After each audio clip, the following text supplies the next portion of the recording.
Hello everyone, my name is Jackie and welcome back to my channel.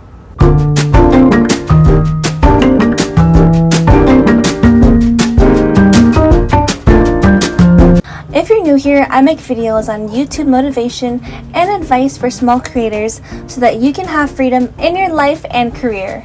Today I'm so excited because I'm interviewing Jasmine Ty, a small YouTuber in this platform. She is my ultimate favorite fashion blogger and minimalist in her niche. She has over 3,000 subscribers and is an expert in growing as a small YouTuber. And what I love is that she is so passionate in her videos, and you can really see the drive and the expertise in all the videos that she makes. And I know that you'll definitely learn a lot from her videos. So let's go ahead and meet Jasmine Ty. So thank you so much for being here, Jasmine. I think it's so exciting to have you on my channel because I love your channel so much, which is about modesty. I remember searching how to dress modest or feminine fashion. And then yours was the first, or I think the first or second to pop up. So I'm super excited to talk to you. Awesome. I'm really excited to do this. Very. Well, I think that your channel is awesome. Thank you. I know I'm still small, but I think it's so much fun to talk to other, you're not really small because you're growing and you're monetized, right? Not yet. Really? Almost there though. Yeah. Oh, but you have more than 1,000, right? Yeah. So now the new monetization rules are 1,000 subscribers and then 4,000 watch hours. So I'm like a third of the way there. But because my videos, I like to keep them short. I don't make them so long, so I don't have the watch hours yet. I see. Okay, well, you're almost there, right? I feel like you are. Well, I want to hear more about your story and why you wanted to start YouTube in the first place and how you picked modest fashion and minimalism and all of that. Okay. Well, I started YouTube because I actually love the behind the scenes of YouTube, like the editing and the filming. I always for school would make little short films and stuff. And so that was the main reason I wanted to start YouTube, because I really like that aspect of it. And I knew I just had to find a hobby or a passion that I would be able to express my creativity through.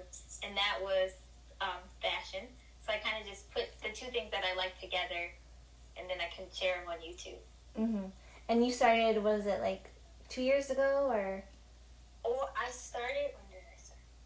I think my first video was in 2015 maybe? Oh wow, okay. Maybe, I'm not sure.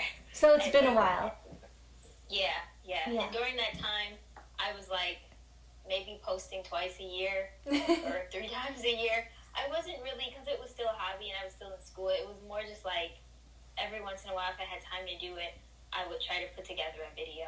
Mm-hmm. But I wasn't really serious until last year. Okay. So are you doing editing for work now, or is it just for fun? Just still for fun.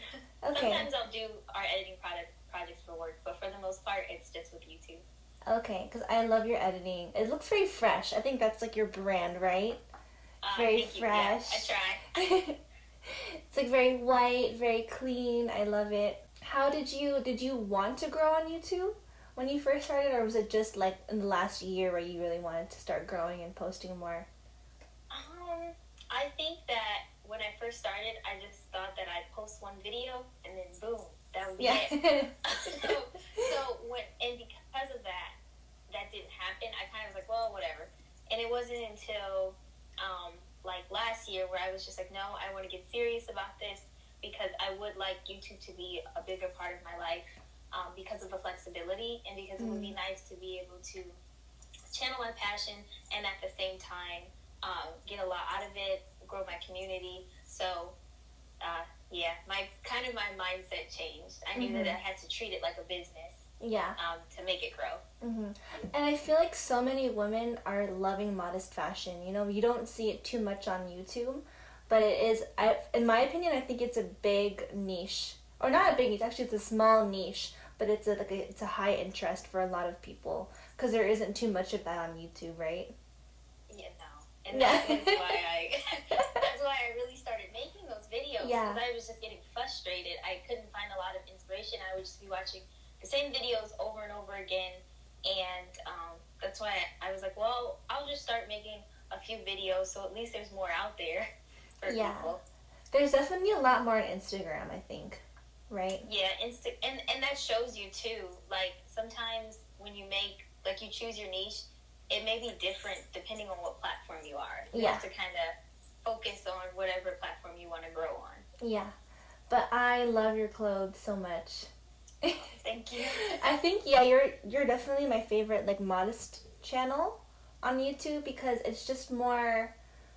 It's more trendy and fashionable, you know what I mean? You don't see too much of that on YouTube. Like, they're modest, but it's not, like, something I'd want to wear all the time.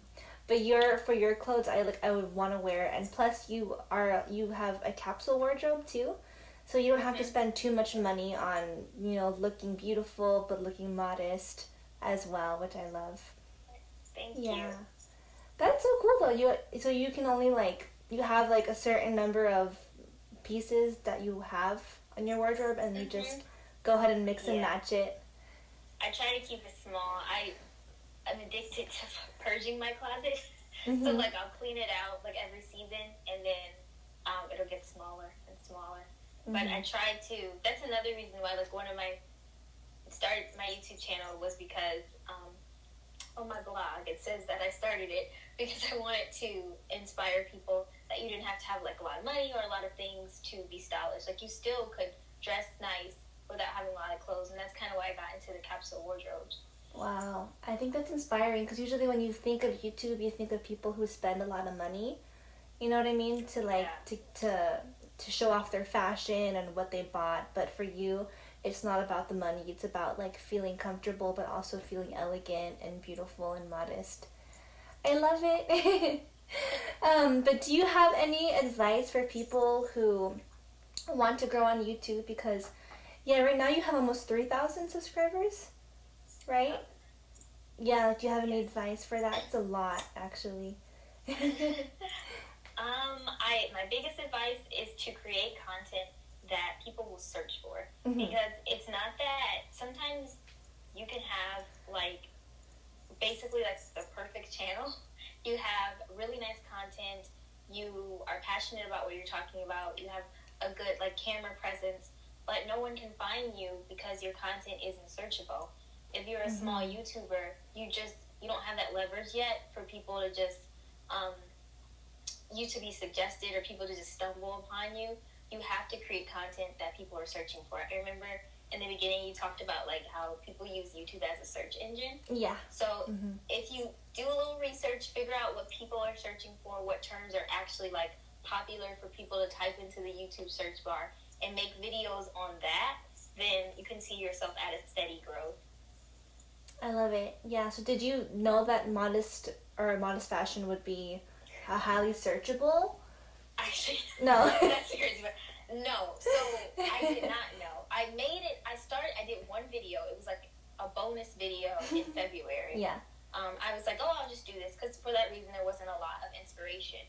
And then when it started to pick up views, I was like, what? So after that, I did some research and I realized that it was a highly searched topic.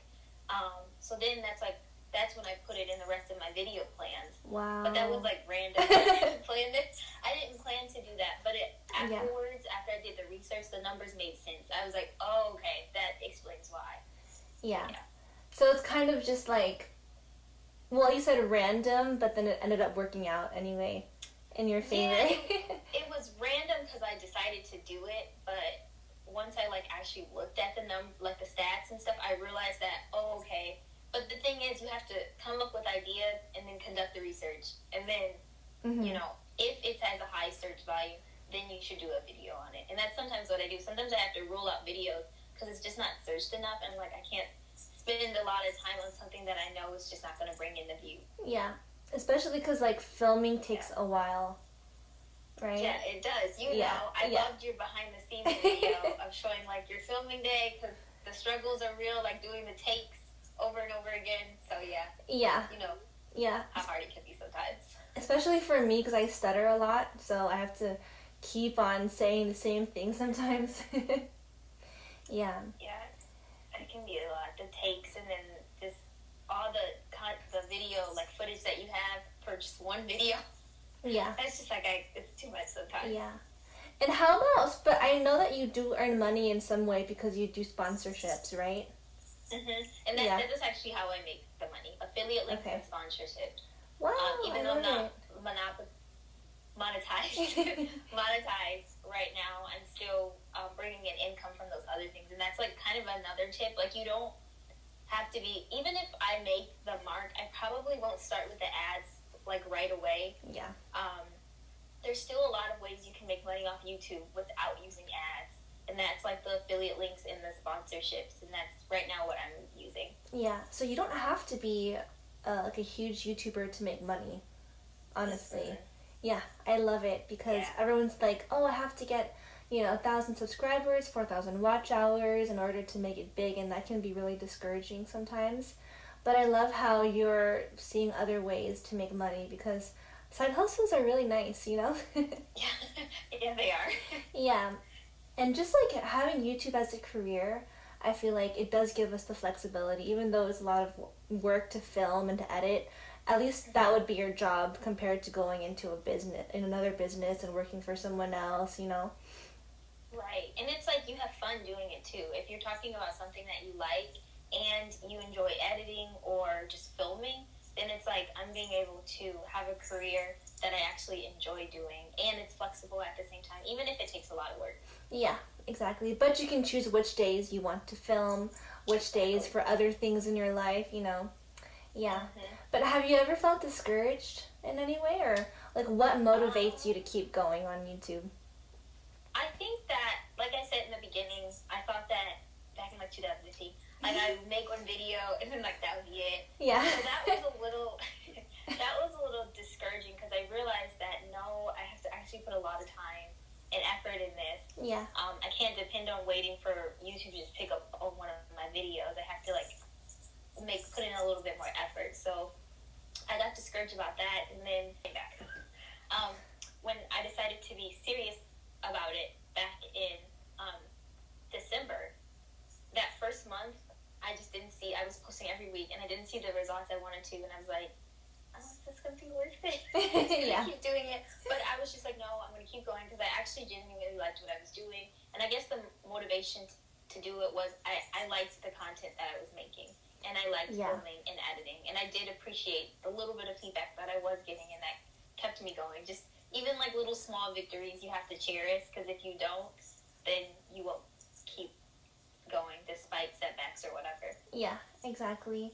I think it's important to have fun doing it, Because then if you just do it for, the views or the money, it's not going to work for you. You're not, especially when you're starting off. It's just not going to... It's not going to sustain you through the times when you're not going to see income. Like, because when you first start, you might not see that at first. But that doesn't mean that you should just give up. But like I said, if money or views is your only motivation, then that means that when you're not getting that, the motivation's gone too. Exactly. So you have more to it. Yes, yeah. Yeah, so I definitely agree, though, that it's super important to love what you are doing. Well, would you say love? Or I guess it's important to love what you're doing, and that will keep you going. But sometimes, but I feel like sometimes if it's your hobby, that can be hard too, because you don't want to let your hobby be your job sometimes, you know what I mean? Right. Yeah. Yeah. It's a good thing to find balance and not get carried away. Yeah. That's why I try to do the research on the videos before, because I don't want to put time into it that I don't have. Like, you have to have good priorities to be on YouTube too. Exactly. So you would say research is one of the number one things. Yeah, do SEO research. Like, got it. Just one of my favorite things. I think I told you this. Google Trends. Like, looking at Google Trends, it tells you like how popular search terms are. That gives me an idea of like if it's going to be a good video or not. Mm-hmm. And you can even like filter it and say YouTube. Search YouTube searches, and then that too will show you. Oh, so okay. Yeah, I'm still learning all that. So you would say Google Trends, you use TubeBuddy as well to help you. TubeBuddy really helps because it tells you like what the competition is. Because sometimes even if like a topic is like really popular search, if it has high competition, I don't know. Yeah. That might be hard. Yeah. Okay. Yeah, so do you have any like last advice for the people on YouTube who really want to grow and make this a living? Keep trying. Yeah. And be patient too. Okay. And try to be yourself. I think that with my niche, I was trying to like fit myself in a bubble, like with the capsule wardrobes. Like a lot of YouTubers that do capsule wardrobes, they try to like. I mean, I just thought I had to dress exactly like them and buy from all the places that they buy from. But try to bring like something extra to the table. You can still like put yourself in a category, but like bring your extra something, whatever it is. Yeah. So be yourself and be patient as well. Yeah, I think that is definitely perfect advice, you know, because everyone's different and you don't want to keep seeing a channel that has the same personalities as all the other ones, you know. So yeah, thank you so much for all the advice and your story. I think it's just so encouraging to hear someone like you who also wants to, you know, grow on YouTube, make it hopefully someday a full-time job, and that you're actually enjoying and loving it. 'Cause I can tell in your videos, like, you work so hard. You know, in your videos, like, I love the quality, even the space, you know, looks very much like you. It's beautiful. So thank you so much, Jasmine. Thank you. I'm so happy that I was able to do this interview. I thought it was the sweetest thing that you asked. I had a lot of fun too. I know, me too. Well, thank you so much. Bye. Thank you. Bye. I am no one.